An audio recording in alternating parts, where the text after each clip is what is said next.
Hi hello అస్సలం వాలేకుమ్ friends. ఇది eco friendly కొబ్బరి పీచు అండి. కొబ్బరి పీచు అన్నారండి, గిన్నెల పీచు.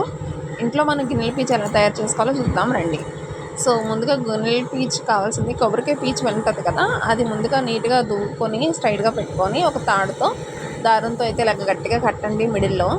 కరెక్ట్గా మిడిల్లో కట్టాలి. మిడిల్లో కట్టేసిన తర్వాత మనకి వాటర్ బాటిల్స్ ఉంటాయి కదా, గట్టిగా ఒక 4-5 ముళ్ళు వేసుకోండి. నేను వేసుకున్న తర్వాత ఇలా క్యాప్కి మధ్యలో హోల్ పెట్టి ఆ కొబ్బరికాయకి మధ్యలో ఒక మంచి గట్టిగా ఉన్న తాడు కట్టి ఆ హోల్ నుంచి లాగండి బయట. వీడియోలో చూస్తున్నట్టు లాగిన తర్వాత కత్తితోని కిందనన్న అన్నీ నీట్గా మనకి షేప్ కనబడడానికి కట్ చేసుకొని అది యూజ్ చేసుకోవడం గిన్నెల పీచు లాగా. చాలా అద్భుతంగా ఉంటుంది.